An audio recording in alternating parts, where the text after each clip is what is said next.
In the darkest worlds that ever were, the only thing that brings light are stories. Those stories are kept in one place, the tiny bookcase.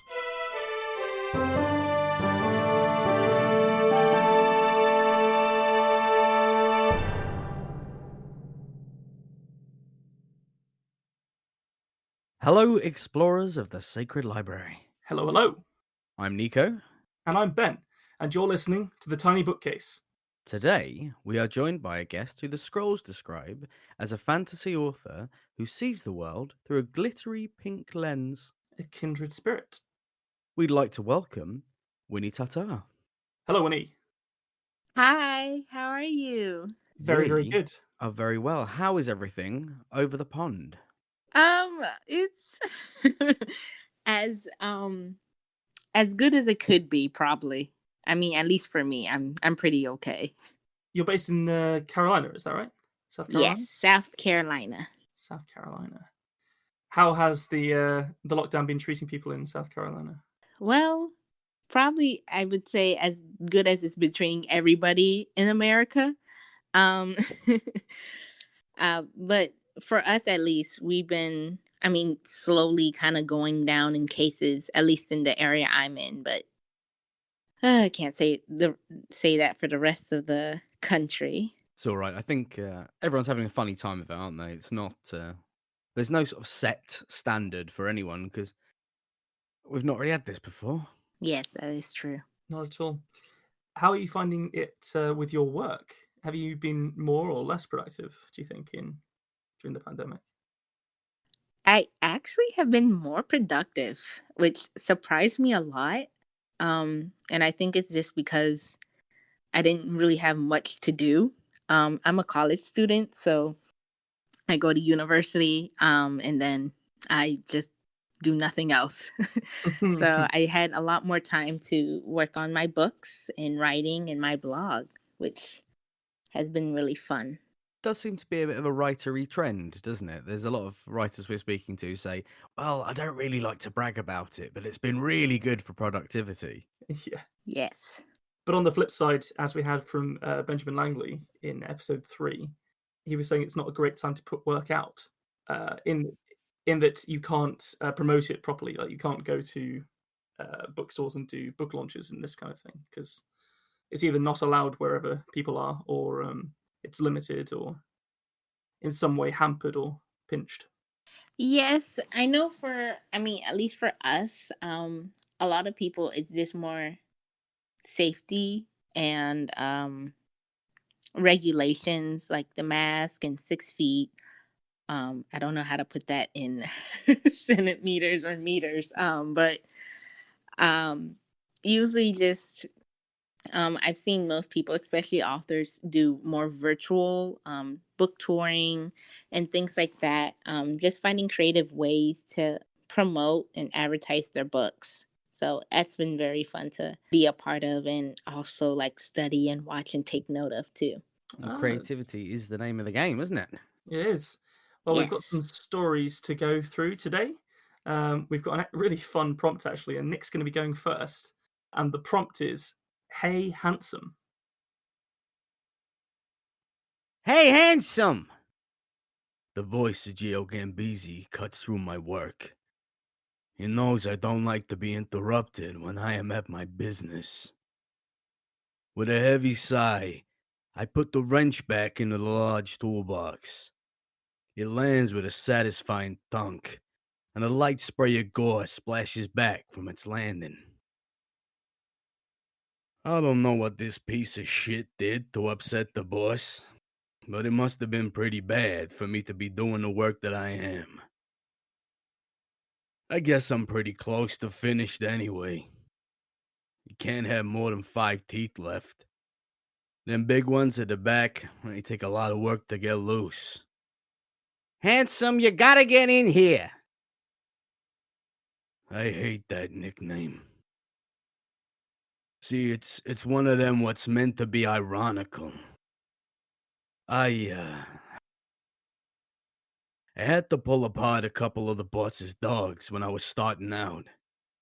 This real mean fucker got its mouth around my face. Swear to God, in that moment, I thought that motherfucker was gonna eat me. Hard decision. I could have tried to hurt the dog, but the boss might have finished the job on me, if he liked the mutt. Dogs. They got this crazy thing, right, where they can lock their jaw and make it real hard to pry 'em off. The boss's doctor did some good work on my face. I gotta keep one of my ears, and both of the nostrils work. The boss said I was a good kid, and he even kept paying me in those weeks when I couldn't work. Started calling me handsome not long after that, once I was a little less purple. I get it. It's 'cause I ain't pretty no more. I mean, I don't like it. I'm not gonna tell the boss that. There's this one guy named Joey Fontaine. Boss called him Thumbs, right? On account of how he gouged the guy's eyes out with his thumbs. Pretty badass as far as I was concerned. Anyway, he starts talking shit about it, how he's done a whole lot more than that, and he wants his recognition. Well, the boss makes me take the thumbs right off the guy with a pair of them garden clippers. Now we don't got that nickname no more. Gio tosses me a washcloth as I walk into the bar. I slide the door to the back room closed. Jesus, man, wipe some of that shit off your goddamn mug. It's hard enough to look at without some schmuck sprayed all over you.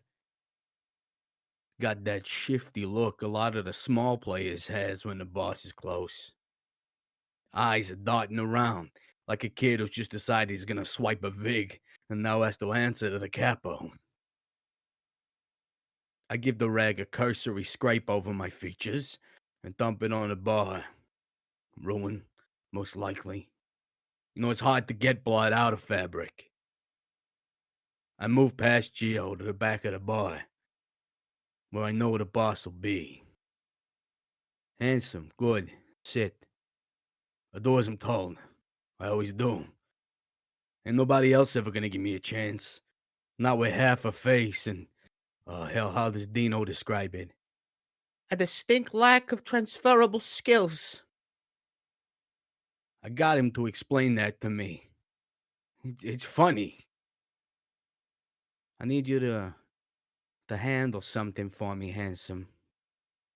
There's no pleasantries. I don't expect them. And he ain't got 'em to spare on me. One of the girls got beat up real good. Go check on them for me. See if you can find out about the guy that did it. You see, the boss always sends me when it's something to do with the girls. Vinny told me once it's 'cause not one of them would ever run away with me on account of my, face. The boss had punished me pretty bad for snapping Vinny's arm like I did. He's an asshole. Think he might have been telling the truth, though. Most of the girls won't even look straight at me. And I know their work ain't so good. I ain't never given them any of my dollars, though. It makes me feel bad. I see my nana when I look at him. Not that my nana, just like none of them girls who was half as beautiful, but, you know. I leave the boss to his cigar and head out to talk to the girl. Her name's Alyssa, but the other girls tell me they call her Candy. She got beat up pretty bad. Whoever did it knew exactly where to hit somebody so they stay awake and feel the beating you give them. If it hadn't been done to a broad, I might have been impressed. She tells me about this asshole. Apparently, he tells her he's coming back tonight. He didn't pay for the last round, and he sure as hell ain't paying for the next.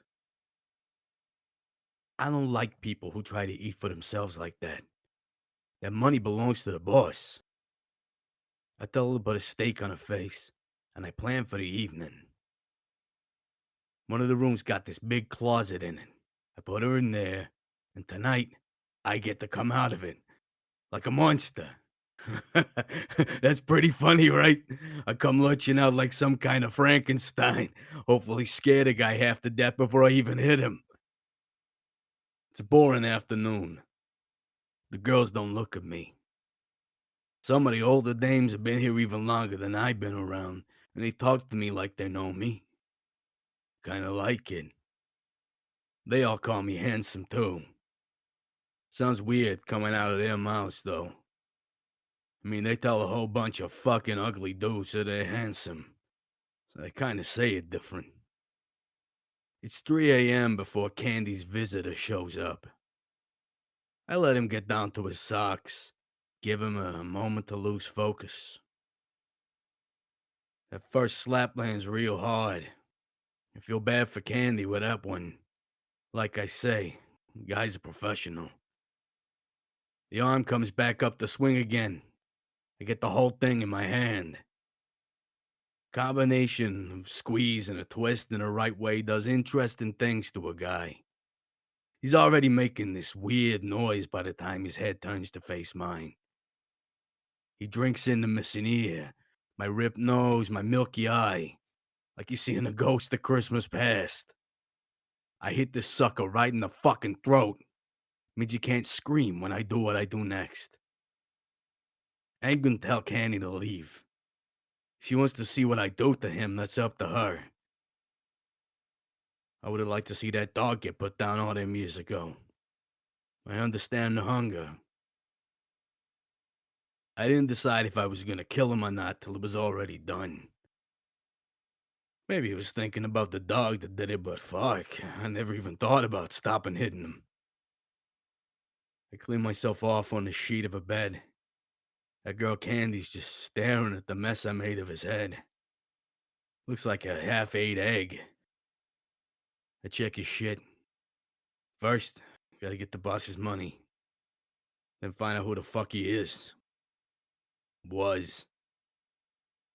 Shit. A fucking badge. This asshole's a fucking cop. Was a cop. Well, he ain't nothing now. That could be a problem, though, and if his buddies come here, too.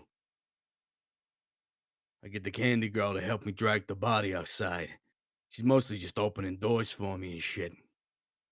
I push my way through the front door and I stop dead. Squad car. Probably his.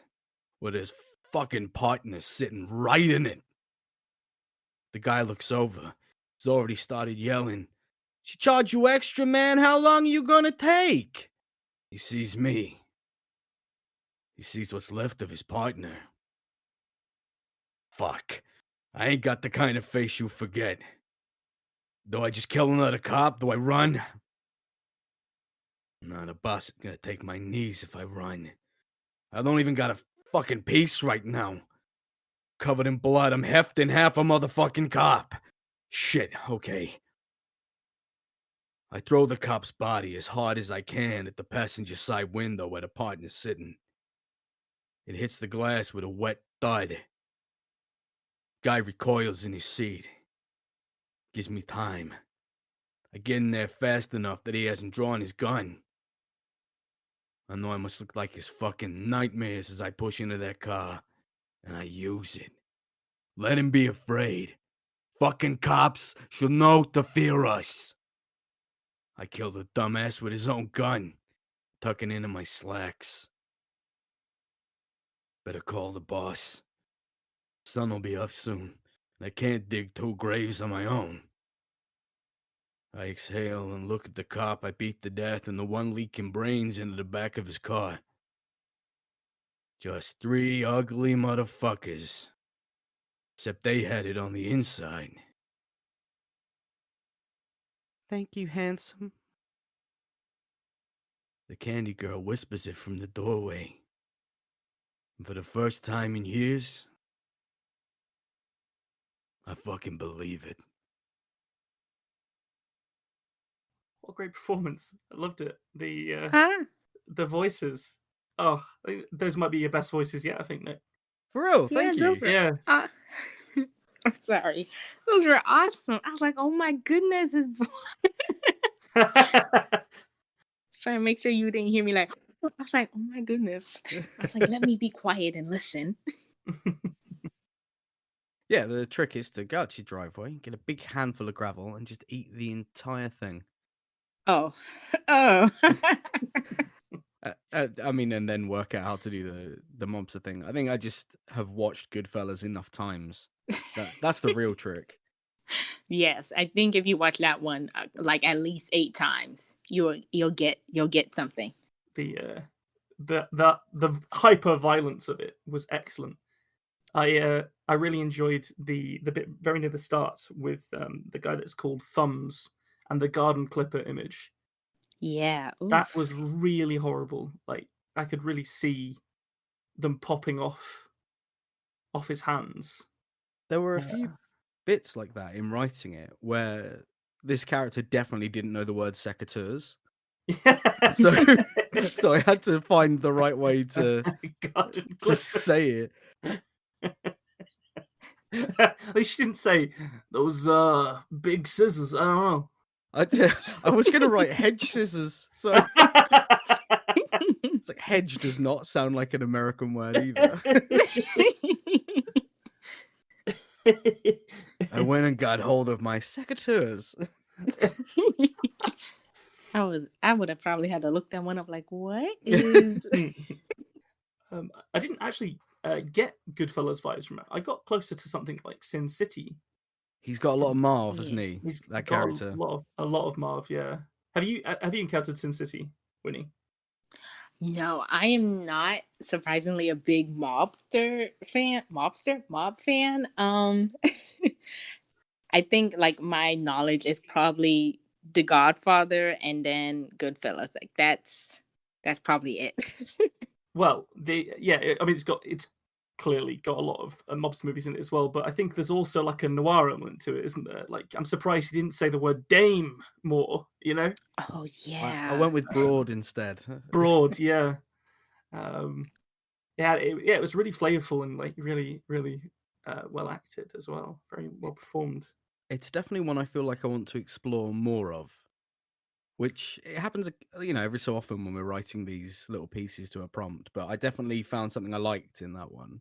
So what do you think it was that you connected to? Possibly the hyper-violent noir thing. It might be my love of Sin City that did it. But there were some when I realised, oh god, yeah, he's Marv and he's going to go and be around a load of prostitutes. How do I make this not Sin City?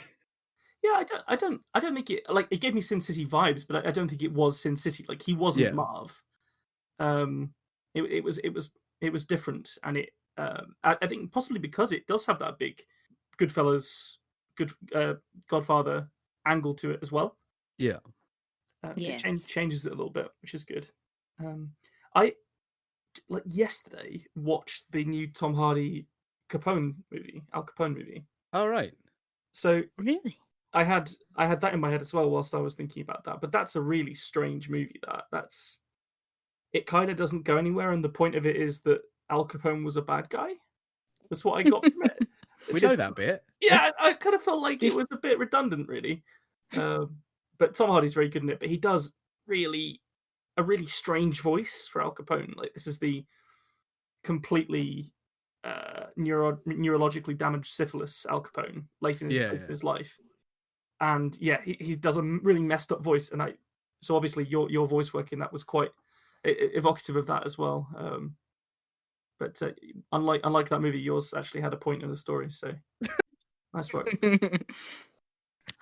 I totally forgot about that movie. I mean, maybe because I'm here and I've had to do like reports on Al Capone, and I've watched so much TV on him. I'm just like, it's another movie. I think that's such a weird cultural touchstone, isn't it? We would never learn about Al Capone in school. No, never. We might get a passing mention to the Valentine's Day massacre. Oh wow, yeah. I think maybe back in like maybe I was 11 or 12. We had to do like a whole like series on. Oh, I can't remember what it was. Like I think like quote unquote bad people of America, and the person I did was Al Capone. And I was just like, oh my goodness, like this man was crazy. But it's just yeah. That's the impression I get from him.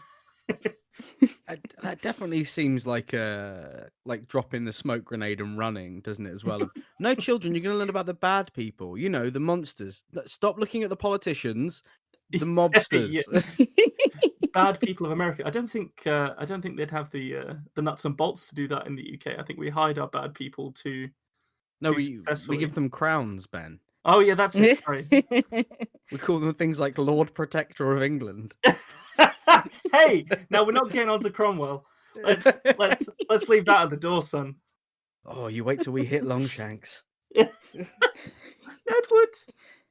Right, we're going to lose our lovely American guest in our obscure No. British history. No, I'm having fun learning. Well, I'm very excited. If you're willing, if you want to give us your story, perhaps. Okay. Let's do it. Okay. I'm Sorry, ready. I'm just gonna have to. That took a toll. I might leave that in. Maybe go rinse out the gravel before we continue. Yeah. The strange thing is Nick can actually do that voice without eating gravel. The gravel is actually a choice. Yeah. I like the way it feels on my teeth. He just likes the taste of it. Nothing quite like fresh aggregate in the morning. I entered through the front door, and I was hit with the stench of blood. I rolled my eyes. Oh, great. Kat's home before me. I made my way into the living room to find her sitting there on the couch, twirling a knife in her right hand and texting on her phone in the left. She sensed my presence and lifted her head from her phone, smiling. Hey, handsome, welcome back. I scoffed and looked at the dead body laying on our carpet. Mind you, it was the carpet I loved to play my games on, and now it was tainted with some unknown human body's blood. Gross. Hey, I'm sorry about the mess, Kat said, following my eyes to the lifeless man. But I did try to make it up to you. I made your favorite for dinner. Salmon. She wiggled her eyebrows. I ignored her and went to the kitchen. At least she did make salmon, which made me a lot more happier. But, of course, we still had that dead man in the living room that we'll have to deal with later. But I could put that off, hopefully, as I continued to eat. My sister Kat was an assassin for hire, or as she liked to call herself, a freelance killer. I, at the moment, was only a, wandering couch potato. Still, I tried to pull my weight around the apartment, making sure to be alert about any strange figures that would come in or out, or keeping my messes usually to myself, or hiding cats if I needed to. It had been this way for a couple of years now, since I moved in with Kat after our sister Morgan had died. After she passed away, Kat became my guardian of sorts. At first, I wasn't too happy about the new living arrangement, but I was still a young lad and I really couldn't change much about it. But on the bright side, Kat usually let me do my own thing while she did hers, except for the occasions where she would bring work home, much to my dismay. I tried not to pay attention to the pungent smell of the man as I ate my food, but it was hard. It was a smell my sensitive nose was accustomed to, but it's still a corpse, something you never want to have as a dinner guest. Kat walked in to the kitchen and sat down at the kitchen bar. So, she started, where did you wander off today? I disregarded her as I continued to eat my food. As if I would tell her where I went, she would know. Heck, I barely even know where I go and wander off to most of the time. I just love to get out the apartment every once in a while and explore the city. Well, at least the safe parts, not like the places we live in or had to have lived in. Sometimes I would just go out and walk for hours, exploring, seeing, and meeting all different types of people and creatures. It was so much fun. Or sometimes I would go and hang out at the local fish market and mess with the fishermen and sellers down there. By now, they've been accustomed to seeing me as a regular customer. So much so that sometimes I get freebies from them now and again when they're feeling generous. Hey, don't you ignore me while I'm talking to you, Kat said, cutting me off from my thoughts. I finally realized that the smell of the dead body was getting too much for me to eat. I quietly left my food, still ignoring Kat, and went back to the living room to examine him. The man was wearing a navy blue suit with a brown tie. He was overweight and slightly balding, and the color from his skin had all drained out. I looked to where Kat had stabbed him, right in the middle of his chest. And from the amount of blood splattered all over him and around him, I could tell she did it more than once, which is pretty typical of her. She is an overkill. No pun intended. I looked at her, and she shrugged. It's a long story. I'll tell you later when I get the cleanup crew in to fix all of this. I sighed and left her to be alone with her guest. I went out to our balcony railway and decided to sit there and watch the moon. I love to watch the moon every night. It was one of my favorite things to do after coming back from a long day of doing, well, walking or nothing really. But the view of the moon from our apartment was so beautiful. And out here, with the brisk air, I could better shrug off the rancid smell flooding the apartment. The moon was always a wonderful sight to see. It would usually draw me in as I closed my eyes, taking it in all slowly and carefully.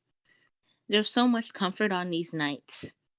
With the background noise of bustling cars and people down below, it felt like I was one with the stars, the moon, the sky, just observing all the humans, all the people, in their natural habitats going about their nights. But all of this was cut short quickly because I heard some thumping and then the breaking of our front door. I quickly whipped my head around to see what was going on. There were two burly men with guns drawn and pointed at Kat. Kat quickly rushed behind the sofa and pulled out her own weapon. The two men and Kat exchanged fire. I was so scared, frozen, not knowing what to do. This had never happened before. Kat always would keep her stuff outside the apartment, and even if she bring it in, it wouldn't be this much. But all I knew is that I had to help her in some way. I don't know how, but I had to. Think, what can I do? What can I do? I gotta get hold of one of them. Maybe to even the playing field. Okay, that's what I'll do. I slowly pranced out from the balcony and into the living room. Okay, I can do this. I steadied my breathing. I can do this. I quickly latched onto one of the men's legs, sinking my teeth into his calf. What the? He screamed. He quickly grabbed me by the neck and threw me against the wall. My head slammed into the wall and I fell down limp. I heard Kat scream with a ray of bullets falling after. All I could see was the red oozing from my head as my vision became spotted and I slowly passed out. I don't know how long it was before Kat rushed over to me and picked me up in her arms, cradling me. Oh, handsome, my sweet little kitten. Thank you for trying to be so brave, she whispered. I huffed. Yeah, the one time I tried to intervene, and it turns out for the worst. Don't worry though, she said softly, petting my head. I'll get you to a vet as soon as possible, I promise. Promise. Promises seem to be all humans like to do, yet they never really hold weight. You can never believe them until they're fulfilled. Her sister Morgan promised me that she would be with me forever until the job she and Kat shared turned her into a liar. Kat promised me that she would take care of me and keep me safe. But now look at me, clinging onto life as it slowly pulls itself from my body. Kat started to panic more as the minutes ticked on, moving around our apartment with me in her arms, rushing, trying to call somebody, anybody that would be up this late to possibly save me. But we all know no one was going to answer. We all know no one would come and take a cat from where we were in the city, no matter how much Kat would have paid them. It just wasn't worth the risk.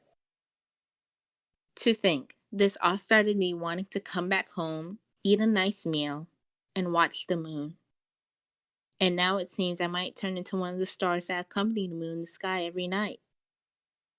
I wish I could have stayed longer, be here with the humans, meet the ones that I always see at the fish market, or even the playtime sometimes me and Kat would have when she wasn't working. But I guess it's my time to watch over the humans as they continue making their thoughtless promises. Hey, handsome, Kat spoke softly. Please stay with me. Come on, boy. I know you can do it. Please stay with me just for a few more minutes.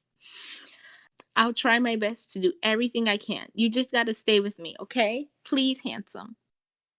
I always hated the name handsome, but it was the name Morgan gave me. She thought I was the most handsomest kitten she ever seen when she first saw me. And well, the name just stuck with her. Handsome? Kat's voice is starting to fade away slowly. Her figure is fading away too, just like the moon does before the sun rises. Hey, handsome. Handsome? Oh.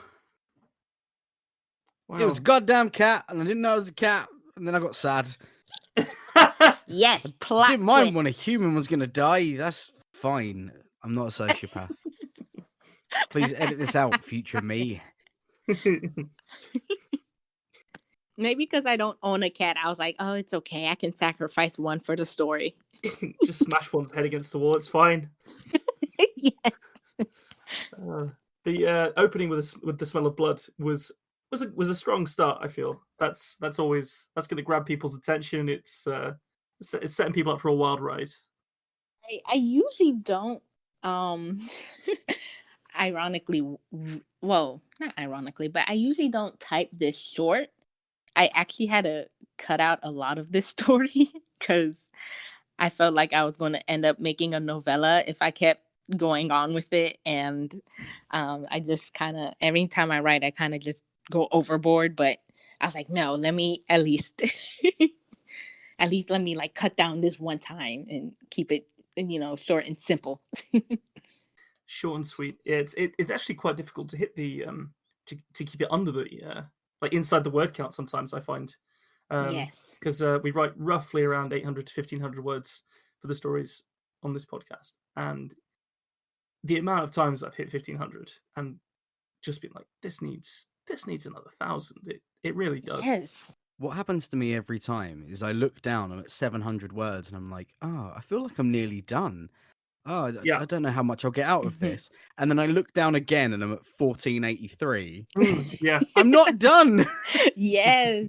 Like I thought it was going to be easy because I'm used to, like, I was like, oh, it's only 800. I can do that and I'll be fine. But then I was like 7 pages later. I was like, oh, I don't think. Well, it was an exceptionally world-weary feline. I've never felt quite so bad about being human, I don't think. Just this cat being like, you've broken promises! I don't like it!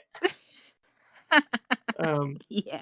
But I also proper, like, I don't know what the right word for it is, but like, I sounded like a bit of an idiot, I think, because I said, like, when you initially described the character of Cat, and they're very clearly human because they were twirling a knife and they had their phone and they had a body by their feet.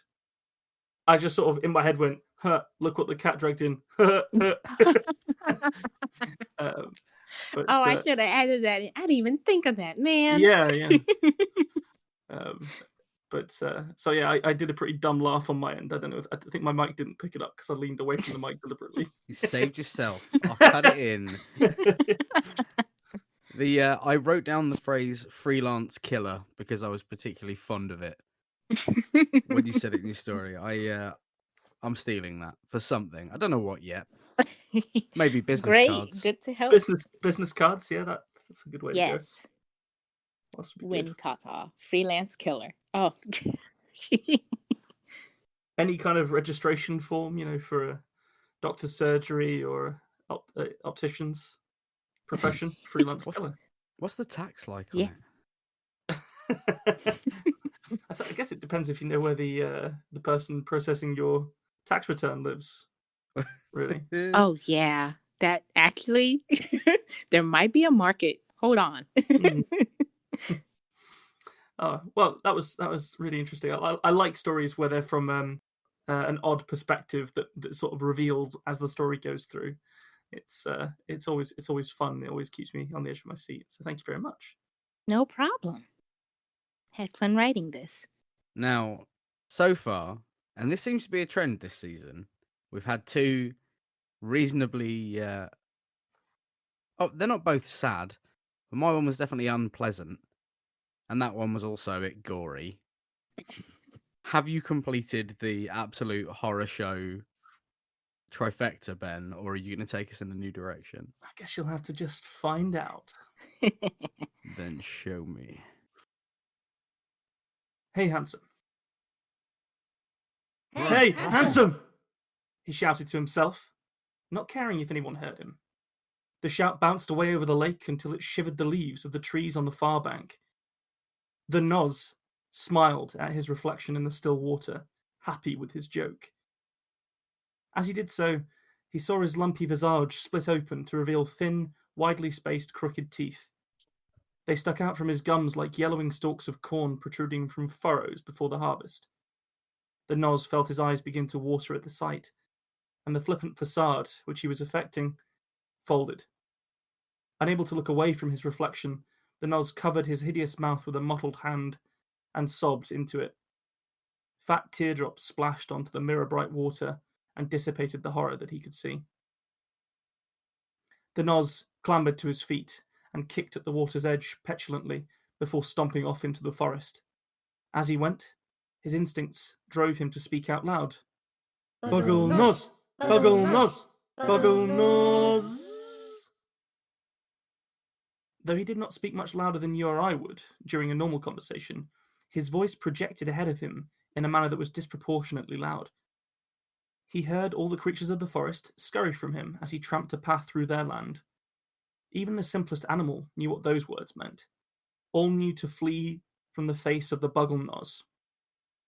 It was not the critters that he worried for when he went wandering. This much we know.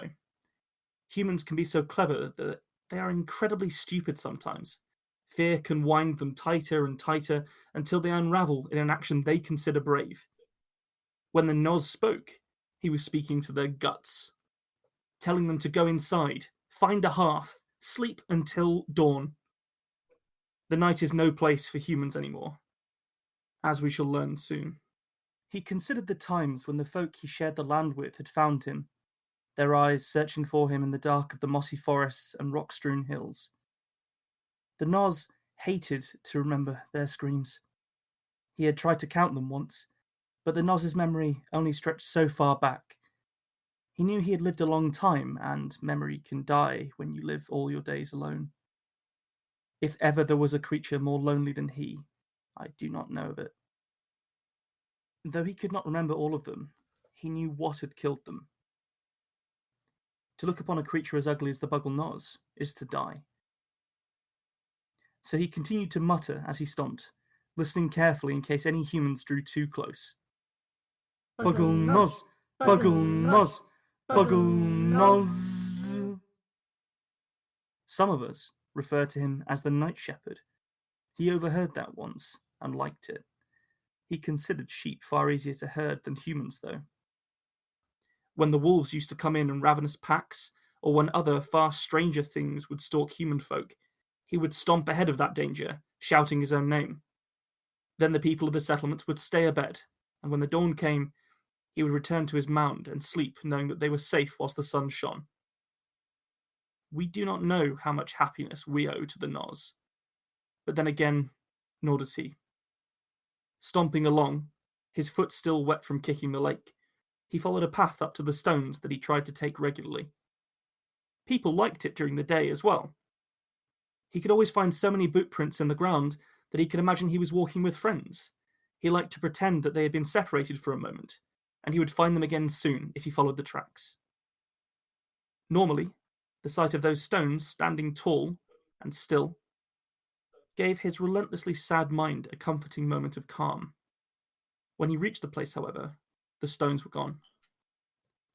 I know what you're thinking. 3,000 stones that have stood since before history began do not just vanish. The Noz thought that too, and rubbed his mismatched eyes in disbelief. Then he heard the sound, grinding and rumbling like a far-off storm. Old memories of the elder days began to wake within him.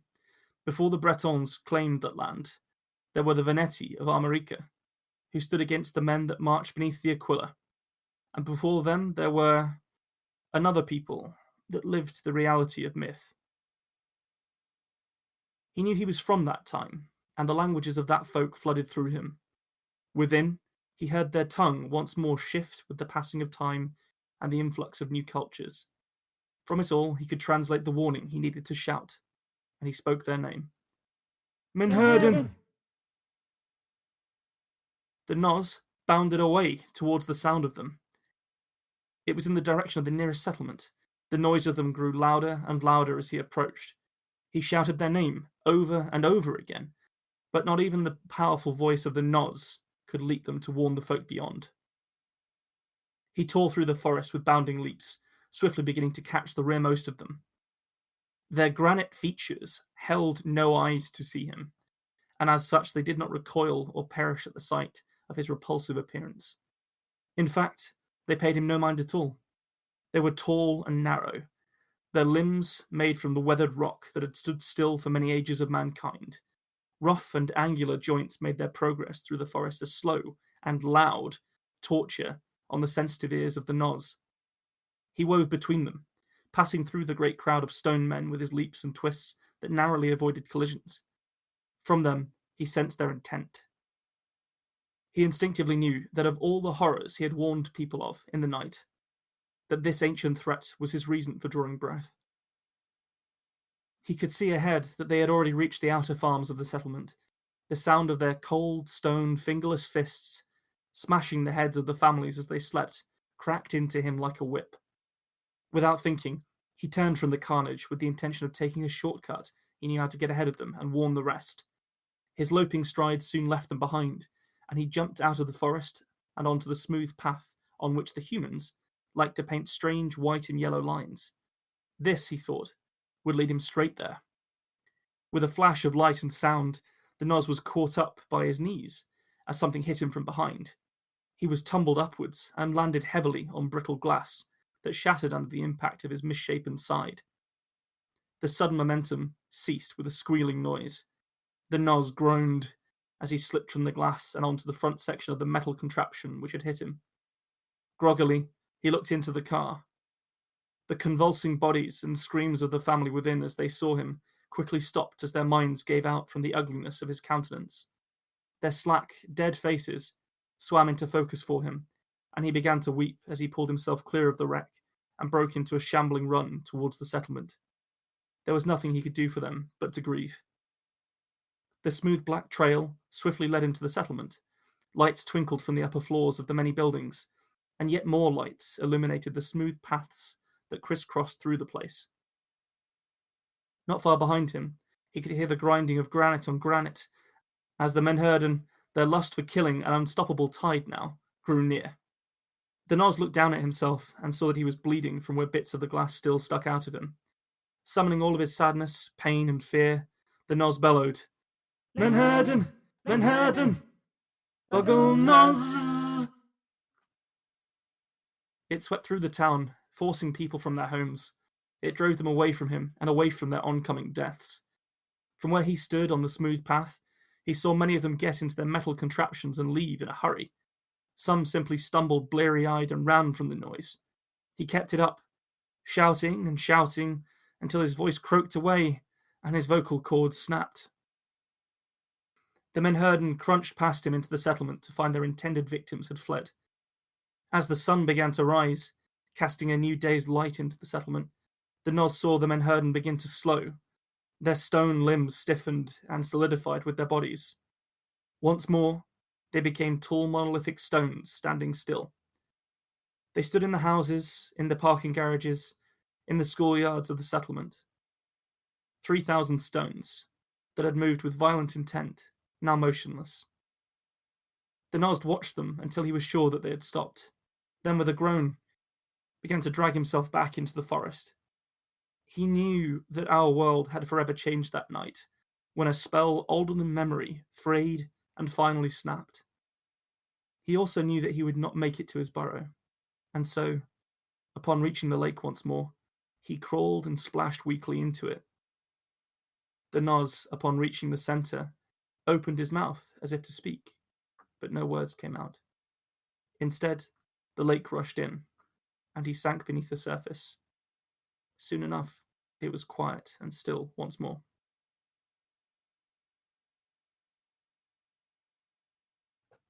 What have I told you about making me feel things, Ben?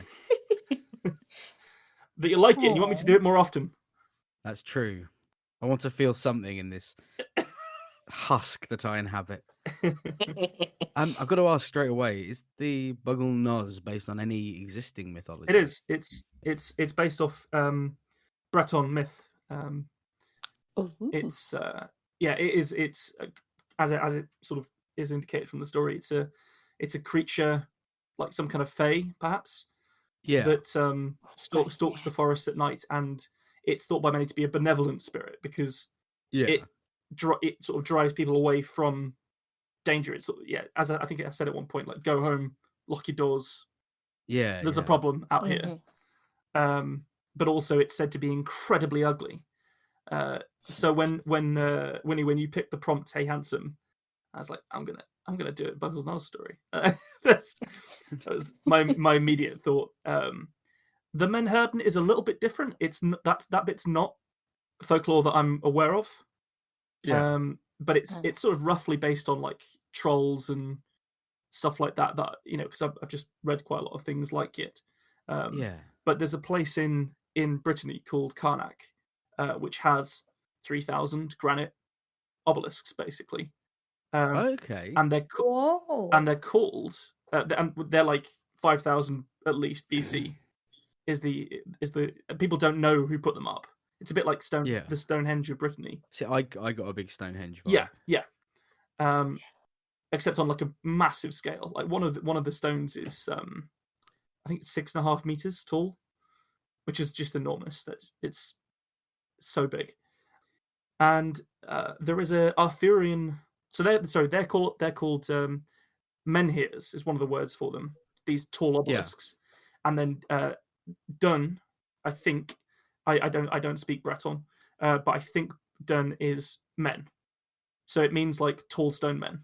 So what you're saying is that you are 100% convinced, and you will state for our listeners that Stonehenge, this menhir place in.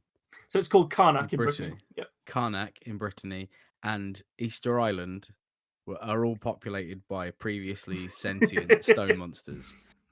See, they're trapped by a spell, a curse, Nick. Yes. What is it with you and curses? Like you're not happy without a good curse. What? Curses are awesome. I love. Well,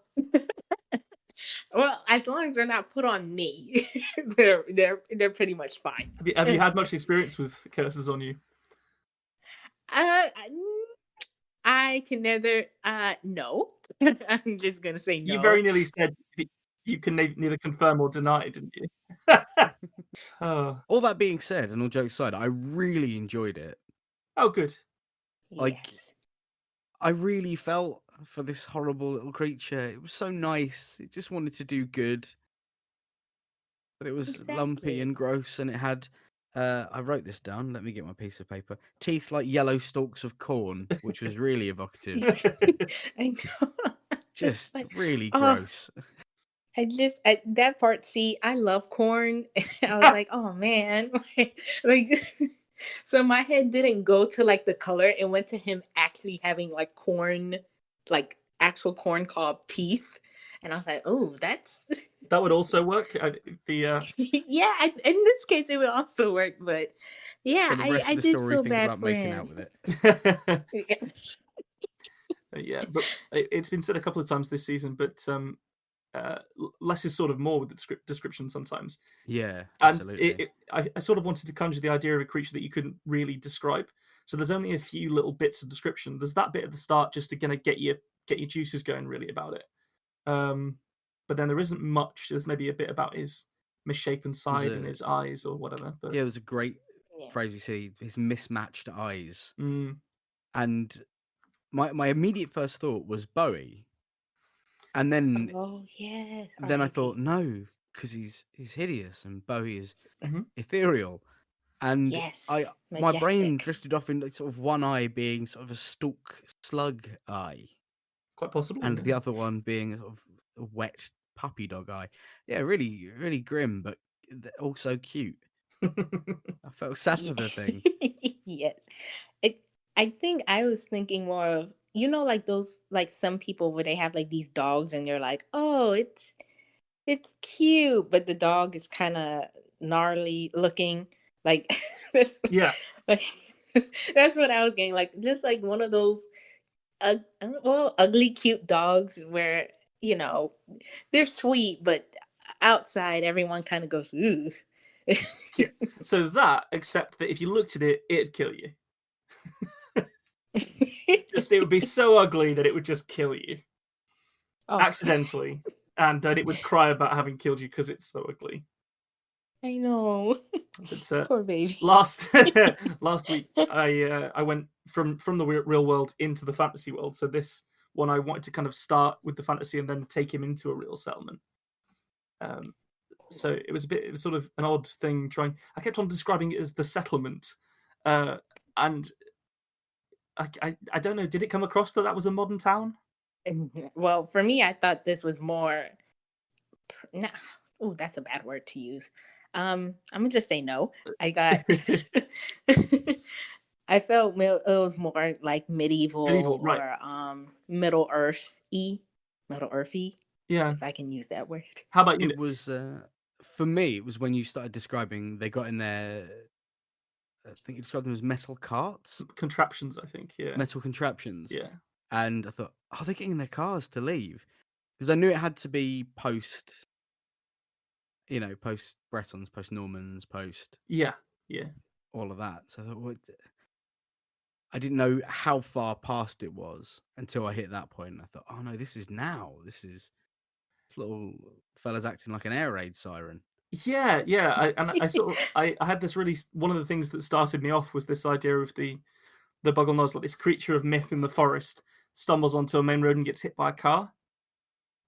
Oh man, that was like where the starting point was, and then I kind of built the story around it. So that's why there's the bit where he gets on the smooth road that has weird white and yellow lines painted on it, and then gets hit by a metal contraption. you could have had him get hit in a street race, Fast and the Furious style, and it could be Boggle Nos, Toggled Nos, and then... just Vin Diesel gives him the finger on the way past. Yes. Family is the most important thing. Boom. Family. Boom, boom, boom. Got tire streaks all over him. Fast and the Hideous. The Fast I can't and wait. the Hideous, yeah. Fast and the Hideous. He can only drive in cars with blacked out windows. Oh, because he's from an age of myth, he could be the Fast and the Furious. Oh, look at that. Oh, we need to get Vin on the phone. Yeah, let's do it. He might make it. Vin Diesel. He loves fantasy Vin stuff. Diesel, if you're listening, get the fuck on the podcast. No, seriously. Probably Can you imagine? No, Vin, if you are listening, and I'm sure you are, we'd love to have you on. I know you have a busy schedule, what with being Groot and the fastest man on Earth or whatever. I don't really remember. He's got like I- he's got like 10 more Fast and the Furious movies to film. He doesn't have time for us. Now, Yeah, hear they me out. I probably have like the like Fast and 6 more Furious in the movies. works. I'm actually quite a big fan of Fast and the Furious because it's Yeah, Ocean's all 11 the on time. wheels. Hell yeah. I love watching them. Watching the movies. I think, don't they have a new one that came out or is coming out this year?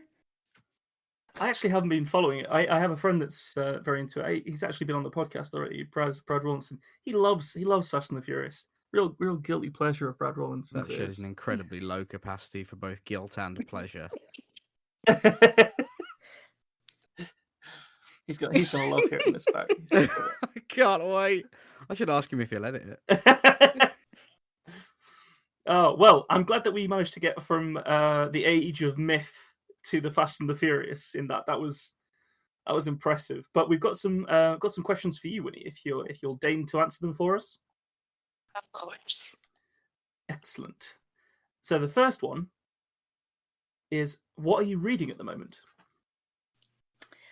Well, at the moment, I just started this book by Octavia Butler called Kindred.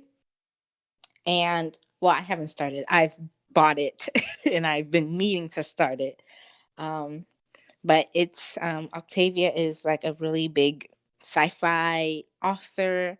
And this is one of her like standalone books, and I've just been getting like good reviews about it. So I was like, okay, I gotta get on this. Just like I've said about all the other books I have on my to be read list, but hopefully I start it soon when I have time. It's pretty dangerous having a to read pile. I got to the point over Christmas that my to read pile was as high as my desk. And yeah, it was just ridiculous. So I had to set aside a few days just to start sort of chopping at it like it was a big tree. Yeah, I kind of have it like dispersed all over my like desk and like like just different little piles of like 6 books or like 4 books just kind of everywhere. So I'm like, oh, I have plenty of time to read all 50 of these books, but then I go out and buy like 4 more, or I get recommended 3 more, and then I'm like, oh no. I wonder if there's a helpline for people that buy too many books and don't have time to read them, because I'm sure they would see a lot of service. I'm not kidding. I saw an advert on YouTube the other day, and I felt so atted because the start of it was, do you find yourself with too many books and not enough time to read them? And I don't even know what the service was called, because I genuinely said, oh, fuck you, and hit skip, because I felt like I was being attacked. That's not fair. Wait, I would have said yes. I would have said, I need help, please. Like, I reckon we contact them as a sponsorship opportunity, Nick. Yes.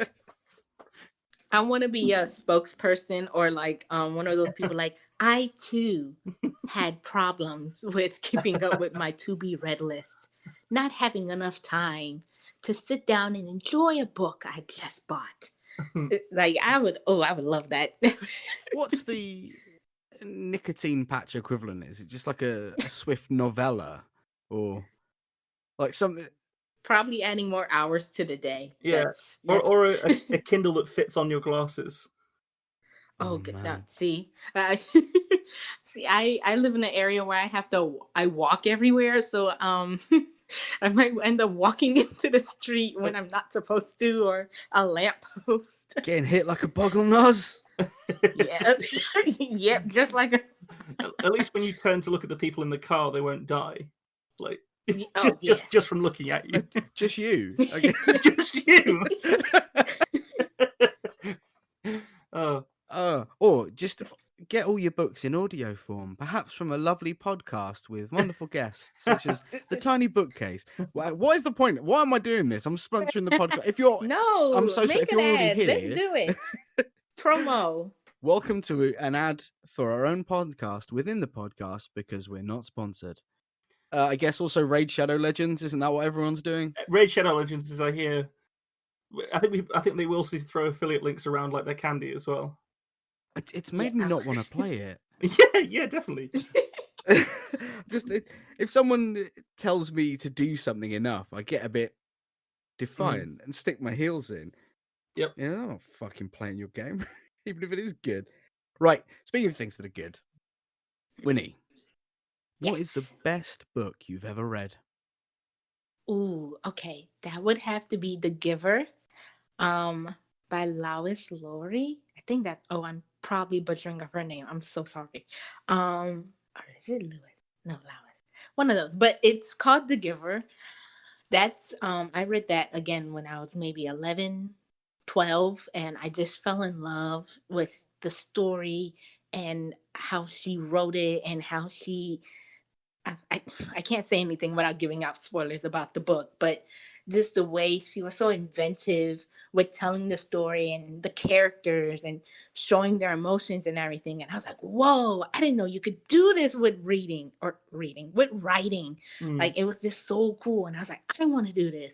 And then I started talking instead of actually writing. And then my parents got sick of it and they're like, put this on paper. And I was like, okay.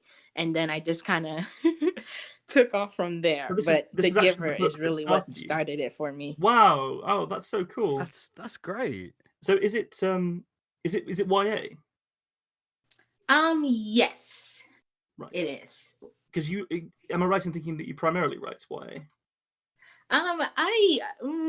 It's more of like, well, I've been heard new adult kind of because my characters aren't really YA centered, but I mean, yeah, I would have to say if we're going by like the standard, yeah, YA is kind of what I stick to. YA and fantasy and sci-fi because I love fantasy and I love sci-fi, so I was just great. They're great because you get to make up your own rules and do what you want usually. And the book that got it started was The Giver by, was it Lois Lowry, did you say?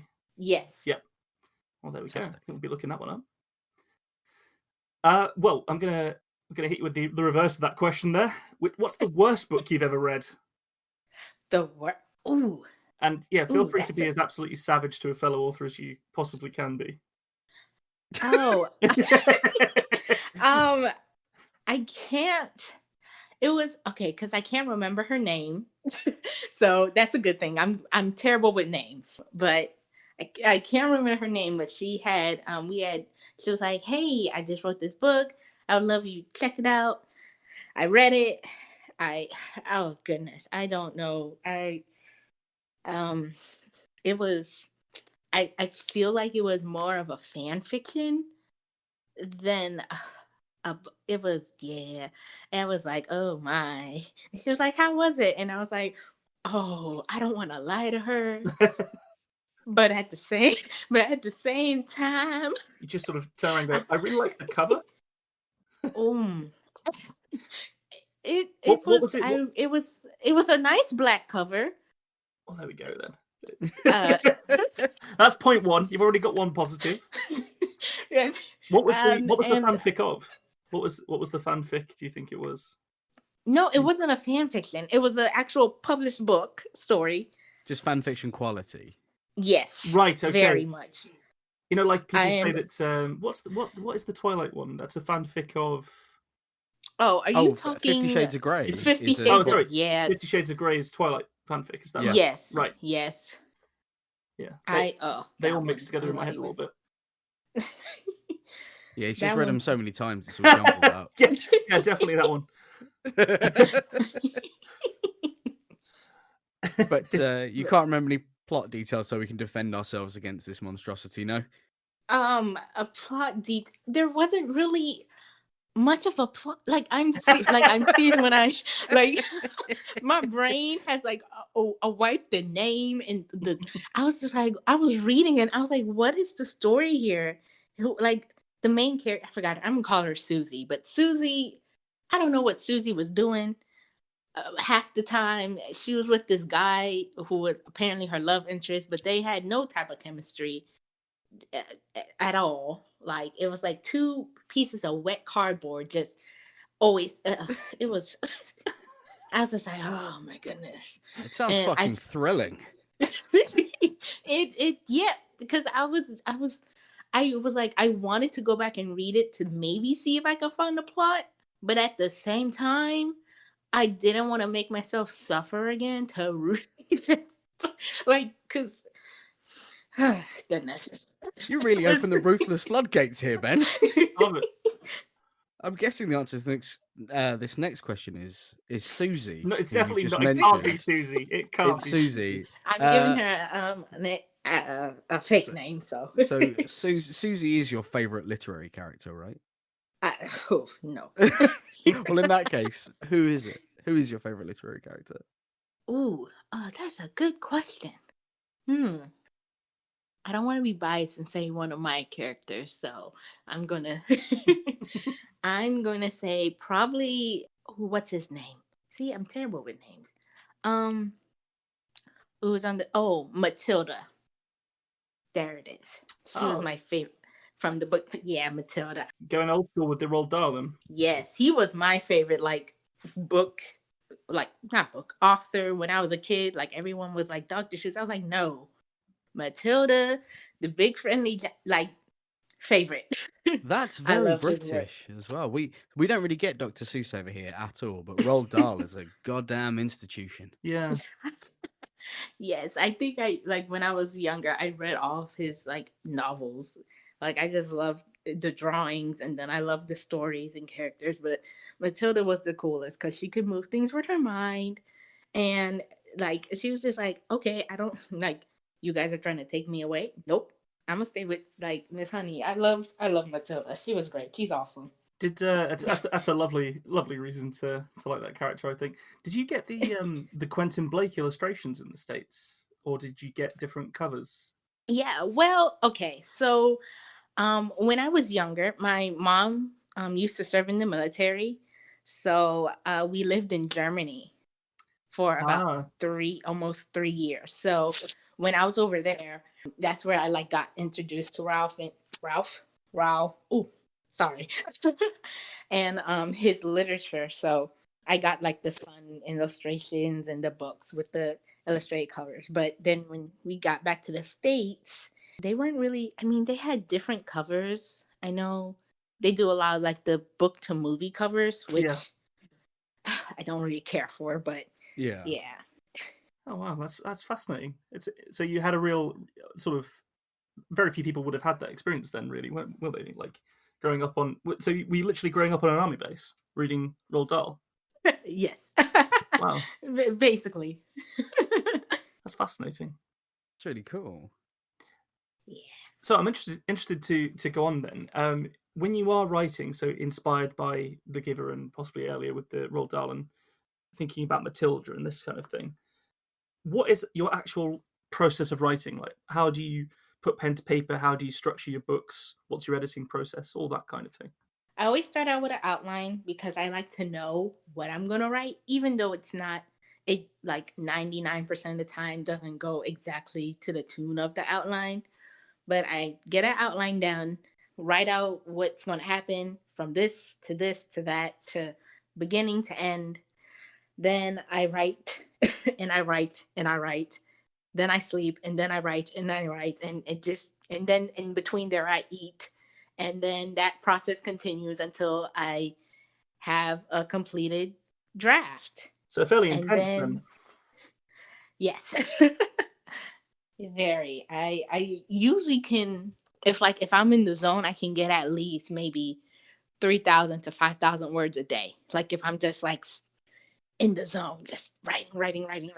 Yeah, that's pretty But pacey. Do you find it difficult not to edit? Do you sort of edit as you go, or do you very much have the approach that you're flying first, first draft words down the page? oh, words down. If Words I start editing as I go, like English is my first language, but I do not speak or write it very well. down. So it would take me probably longer to finish a book or finish a manuscript if I like edit as I go because I would lose my mind. I'd be like, oh Mm. my gosh. And then I get sidetracked and then I get a new subplot. And then now I don't know where I am. So I just kind of try to get it on the paper or get it on my computer, leave it be. And I hate editing. So I kind of leave it be for like maybe a couple of weeks. Like, don't touch it. Don't look at it. don't mess with it. And then like I come back and I'm like, okay, time to edit. I can 100% get that. I have to. This is a little fun fact for anyone listening. I have to work my way around my horrible typos in my stories because Yes. if I proofread them before I read them out on the podcast, I'll start adding and removing and changing too much. I get too involved.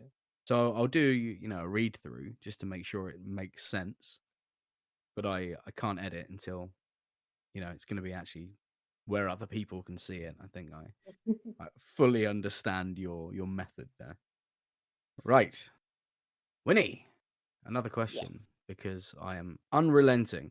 Let's say if you could take a book and adapt it into another medium, so it doesn't have to be film, it could be any medium of your choice. Right. What book would you adapt? To what medium and why? Ooh. Let's see. What book would I adapt?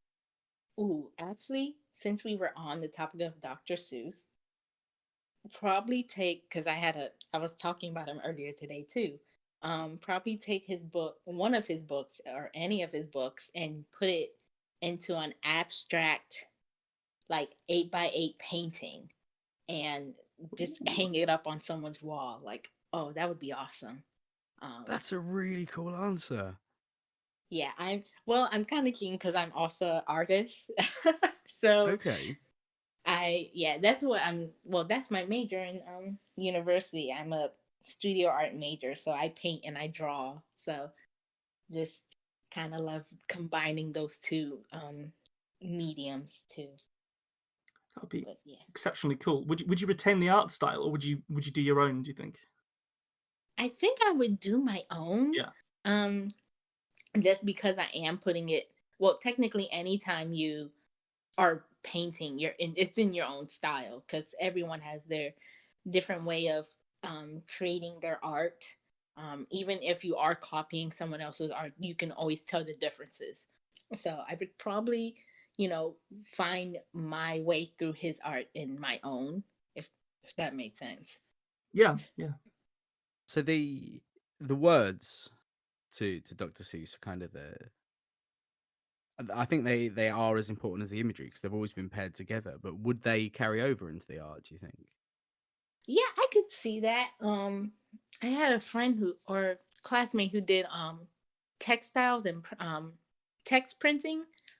And for like her final, we like how she used words to create like human figures and body parts was like really cool. So I would probably do something like that, like making like say one fish, two fish, and like putting the words in the shape of a fish, something like that. I dig it. I I think that. really do. I think you should do this. Uh, Yeah, make it happen. Yes, probably if I have time. in between novels, perhaps. Yes. This one's quite an interesting one. We get really mixed answers to this. When did you last cry whilst reading a book? Ooh. Let's see. Probably. Well, besides that terrible book I had to read, which Tears of Pain. Susie brought tears to your eyes. Yes, Susie. Oh God, Susie. Um, I would probably say one of my latest book, The Lone Star Child. Um, like after I like there was like a scene I had wrote, and I was like, oh my God, like why would I do this? And I'm so sorry. And I'm Oh, like, wait. weeping over your own characters. That's a new one. Yeah, I like that. it was like the first. I was like, cause I do some pretty messed up things to my characters. So I was like, why is this one like this one was hitting me? I was like, goodness. I was like, I put this one through the ringer. I am so sorry. Don't worry. Unlike pets and children, you can actually abuse your fictional creations, Yeah. and no one can take them away from you. Yeah. Well, yeah, that's true. But I just sometimes I feel like when especially when I'm doing like research on like how do you behead somebody or how does a sword cut through your arm, like things like that. I'm like, goodness, like like this is kind of Yeah. like What was the book? that Benjamin recommended in episode Well, 3. I think There's a yeah. We'll have to refer you to our previous episode, Winnie. Our guest writes a lot of horror, and he has a book on how different injuries affect the body, and how hypothermia damages your organs in your skin, and detailed breakdowns. It sounded horrific to me personally, Yes. but it could This be sounds quite a fun. useful tool It if was you're. deliberately written as a writer's resource, wasn't it? Yeah. Yeah. So yeah, it's in Benjamin Langley's episode, that one. It's Awesome. a useful tool. I like that. I like that. So this was from your book. Did you say that it was called The Lone Star? Yeah, The Lone Star Child. The Lone Star Child. And you have 3 books out. Am I right? Yes, 3 book babies. 3 book babies, and they're all in a part of one series. Yes, one series, the Gods Scions, and I'm currently sort of maybe possibly working on the 4th book. Oh, you heard to it here see first. how Exciting. Right. We're coming back to that. Don't you worry. But I'm going to interrupt because, once again, regular listeners, and get ready for the pain, new listeners, it is Nico's favorite question, not just in the podcast, but in the entire world. Uh-oh. Winnie. You can't see because we're on different continents, but I'm giving you a really hard stare directly into my microphone. Okay, I can see it. Can you tell me? No, not can you tell me. You will tell me. Oh. One fact about yourself that is completely uninteresting. Okay. One fact about my I painted my toes. Does that count? Okay. But wait, I'm not done. Whoa, hang on now. Whoa now.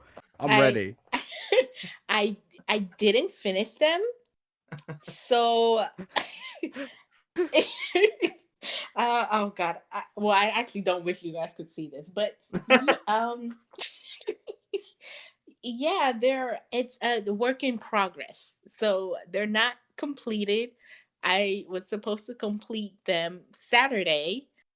I'm aware it's now Tuesday. Yes. Okay. That Now, is I need clarity here. When you say you painted your toes, do you mean that you took a canvas and upon it you have begun to craft an image of your toes, or do you mean you put paint on the end of your feet? The boring one, paint on the end of my feet. No, that's not the boring one. That's the interesting one. Oh. Was it in the sort of situation where you're wearing shoes where people could only see some of the toes, so you didn't have to paint all of the toenails? No, they were open. I think yesterday I was going to pick up mail and I looked down and I was like, I did not complete this. And I was like, I should do that when I get back. But again, that was yesterday, and I painted these Saturday. You're saying I did not complete this. What's the end game here? To have all 10 toes painted. Why? I feel like Nick hasn't ever encountered people with painted toenails before. No, are we saying the toenails are painted or the toes are painted? The toenails. Man, I'm so I was for real. I was in a place where you were painting the entire toe. And I was on a journey. Toenails, that's fine. See, I told you it was the boring one. Listen, it's late here, listeners. I'm gonna paint my actual toes and put it on Twitter. Oh goodness. See, I would never, unless I'm going to I'm probably with one of my friends are going to go to a professional and let them handle this mess I created. Because oh goodness, I don't know what I did, which is concerning because they're my toes, but I don't know what I did. So The I mistake you made should. was stopping on just doing the keratin parts. You should be working around the flesh as well, as I've just explained. That's the obvious answer to that problem. Why? I just find new ways to sound dumb as hell every I'm just- episode, don't I? This it's a gift. I could really. almost see you imagining like dipping pots for toes, Oh, rather than little paintbrushes, just sort of dunking your toes in paint. oh, I don't know why I said this. After I said it, I was like, I don't even like toes. Why would he bring this up? You don't like toes. What did toes ever do No. to you? Wait, who the? Oh, they're just like. We don't kink shame here. My apologies. I don't. Okay. No, I don't like toes. I'm sorry. Unless you're one of them toe painting freaks out there. Imagine getting cancelled for kink shaming foot fetishists. I don't know, man. I would be okay with that. They can lobby pretty hard. I would assume. What, they can lob You their know, get out shoes there, at really you, don't pound the streets. they? I like how we both went different ways with that. Just talked over each other like neophytes. We'll leave it in. We're leaving it all in. Oh, This. No. Right. They've 2 foot-related uninteresting facts in a row. What a weird world we're living in. Oh Lovely goodness. stuff. If I hear this back, I'm just going to delete. I'm just We're going to gonna get take our this first and delete Twitter it from my blocking. memory. When this part comes up, I'm just going to pass through. I'm just going to fast forward because. Well, fast forward to this bit where we talk about your upcoming work. Ooh. So you mentioned beginning work on a 4th book. Any details that you can tell us? It's the 4th book. It has an outline, and I've written 2 words called Chapter 1. So I don't know. Have we caught you on the precipice right before your week-long writing bonanza of getting 5,000 words a day starts? Then have we caught you between? Kinda. I was supposed to start this morning, but then I woke up and I said, no, thank you. I'm not going to do that today. But I don't know why. I was like, I had a plan this March. I was gonna, 1,000 words a day, and then that'll be about 31,000 at the end of the month, and I'm still at just 2. So don't know how I. They happen. They happen. Those kind of months happen for sure.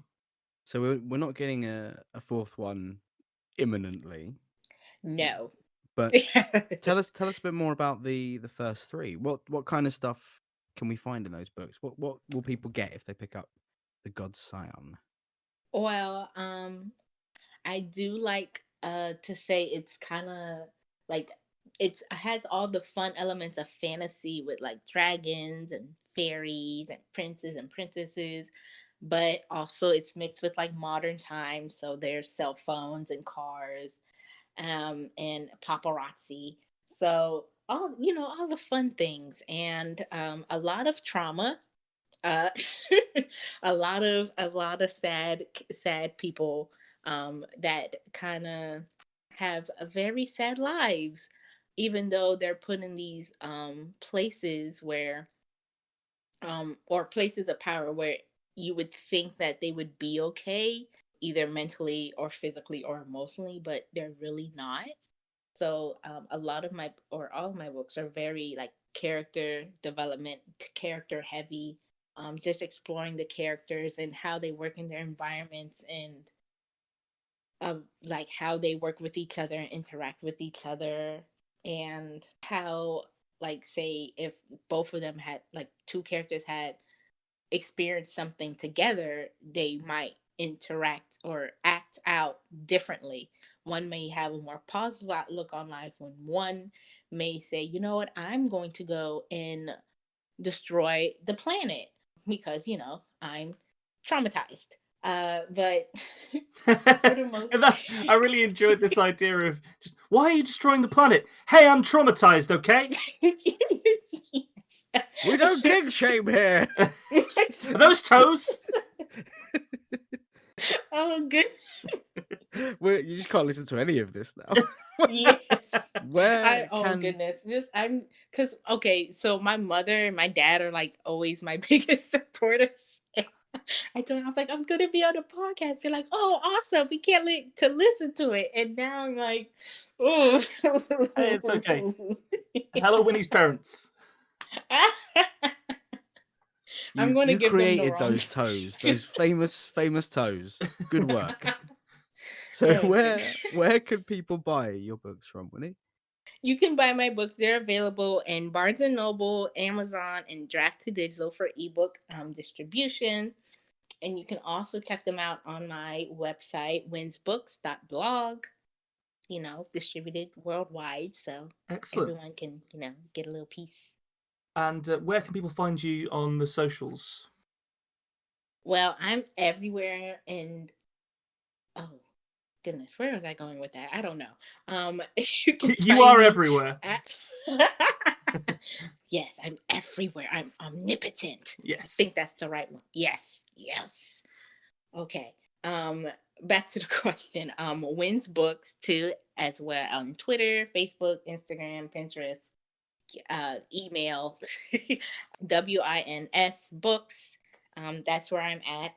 I'm everywhere. So, just check me out. I'm either talking about my art or I'm talking about my traumatized characters I just wrote. Well, it's been an absolute joy having you on, and really enjoyed your story and really enjoyed talking to you. So thank you for coming. Yeah, thank you Thank for you dipping for your toes having into me. podcasting. Oh, I've been sitting on it. Don't do that. Don't sit on the toes. What have I just told you, Ben? But seriously, thank you for coming on. Thank you for having me. Thank you all for joining us on this episode of The Tiny Bookcase. Make sure you're subscribed to the podcast on your chosen service so that you don't miss out on future episodes. You can follow us on Twitter at BookcaseTiny, where you can talk to us directly and even suggest prompts for upcoming stories. If you're not a tweeter, you can find us on Facebook and Instagram as well. Just search for The Tiny Bookcase. Now, if you want to support the podcast, and we'd really appreciate it if you did, you can do so at patreon.com/thetinybookcase. And then you could be just as special as these story seekers. Should we thank them? I think so. Well, then it's a huge thank you to the legendary Matthew McLaren and the absolutely epic Scott Byrne for their support. Thank you for listening. Catch you next week. Next week.